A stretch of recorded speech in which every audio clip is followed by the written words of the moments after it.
What's going on, everyone? This is John G, aka Mr.Go-in. Let me ask you a question. Have you ever been in a relationship, or are you currently in a relationship where you just feel alone? Or are you currently in a relationship where you just feel so frustrated? You're the type of f***ing motherfucker that makes me crazy. Can you calm the f down? Can you calm down? You, dude. Calm down, Sonny. Oh my God, Sonny's so crazy. I'm motherfucking Sonny, dude. More like cloudy. So don't worry, I got you. So the reason that you're feeling those feelings is probably because you and your partner are speaking two different love languages. Gary Chapman wrote a book called The 5 Love Languages, and basically it talks about the 5 love languages that we all have, but we resonate with one over the other 4. You may have a primary love language and your partner is speaking to you in one of the other 4 love languages, and so you're not quite satisfied. In the book, he used an example around, actual languages, French, German, or whatever. I like to think about it kind of like this analogy. So let's say you're thirsty.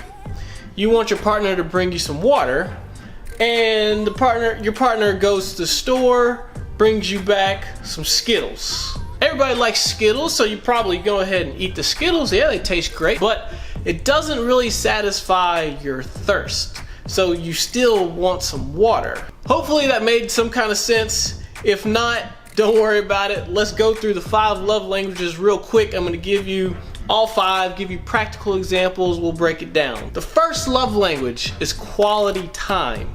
So that basically means you feel the most loved when you spend quality time with your partner. So that can be, just going for a walk together, or, just laying in bed talking, or even like going out to a dinner and just enjoying each other's presence. If you're with someone whose love language is quality time, the thing you want to understand is what satisfies their, love language of quality time.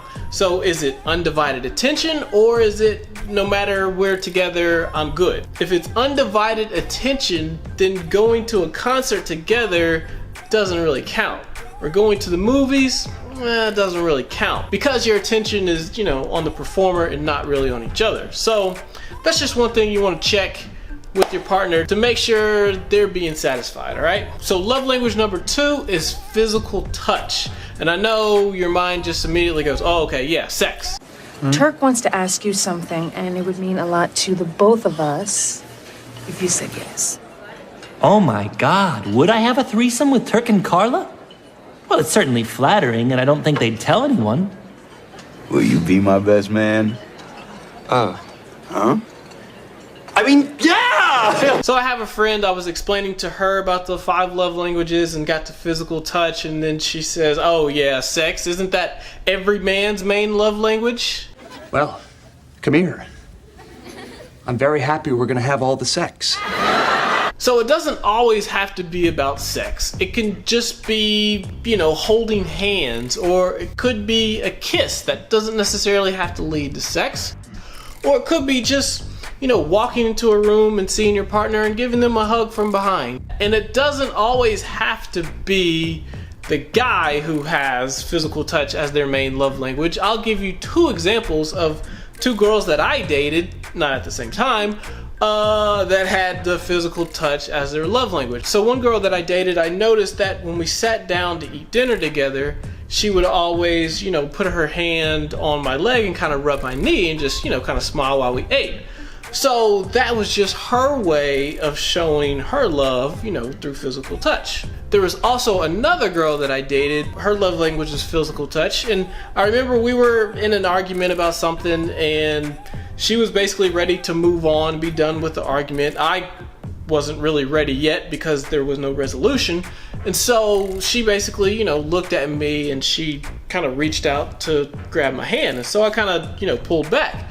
And when I did that, you would have thought like I did the worst thing ever to her, because that just totally crushed her. And so at the time I didn't really kind of get it, but now that I've read the book, I was like, okay, I get it now. That's almost like me saying I don't love you. I don't love you. What? Please don't cry. Oh, I won't.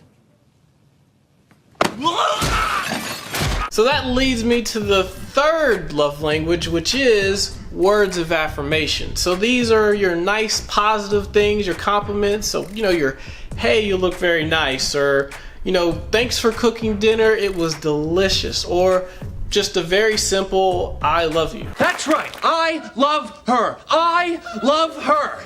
I love you, Monica. I love you too, Chandler. I thought you guys were doing it. I didn't know you were in love. So like I said, we have all of these love languages. We have all 5. So I have a female friend whose last love language is words of affirmation. So she likes, compliments every now and again, but she doesn't necessarily need to hear the I love yous, because she's like, don't tell me, show me, right? So that's okay for her to feel that way, totally fine. The thing that she has to keep in mind though is if she dates someone whose love language is words of affirmation, she's got to be very mindful and be very vocal to give him, those extra I love yous and compliments, because that's going to keep him satisfied, and it's not going to be, second nature for her to do that, because that's not her love language, and in fact it's last. So I mentioned action, right? So that leads me to the next one, the 4th love language, which is acts of services. Now this is where you feel the most loved when your partner is basically doing things for you, like taking out the trash, washing the dishes, cooking dinner, picking up the kids from soccer, the things that, kind of help you out. So the thing is, you don't want to nag them to do those things. You want my fiance, just go ahead and take her, because she's been nagging the crap out of me. Pick up your socks, wash your dishes, stop whispering booyah to JD in the morning after we have sex. How else am I supposed to know? I'm saying! So instead of nagging, try this. Go to them really softly and say, hey, I don't mean to nag, I don't mean to complain, but I feel the most love from you when you help me out with bank, bank, bank, bank, bank. So if you help me out with those things, that would make me so happy, right? And that's, your partner wants to keep you happy, so hopefully they'll be receptive and start helping out with those things. So it's not what you say, it's kind of how you say it, right? So keep that in mind. So the last love language, number 5, is gifts. And actually, gifts doesn't have anything to do with the monetary value of the gifts. It's more of the thought of receiving the gift. So the person feels the most loved when they're receiving, these gifts. And it doesn't have to be anything expensive. It could be like flowers. It could be, a surprise note. It could be, a book that they talked about they wanted to start reading. Or, if you go on a work trip and then you bring them back a souvenir. So if you're dating someone whose main love language is gifts, only buying them one present on birthday and Christmas is not gonna work. They're not gonna be happy. So that's all 5. So what's the next step? Easy. You wanna figure out what your partner's love language is, right? There's a couple of ways you can do that. You can have them actually take the quiz, which is in the description below. Or another way to kind of figure out what their love language is the main thing that they complain about the most. That's generally what their love language is, because they're not getting it as much as they want to. So when they're saying, we don't spend enough time together, it's probably quality time. And then the next thing you want to do, figure out what your love language is, right? And you probably know this one pretty easily, but you can also take the quiz to confirm. And then the last thing is you want to share this with your partner. You want to let them know what your love language is. And you also want to let them know that you are willing to satisfy their love language, even though it may not be yours. So that's going to be it. I hope this helps your relationship. Be sure to give this video a big thumbs up, and be sure to subscribe. I got travel vlogs, relationship, fitness. I'm doing it all, baby. Till next time.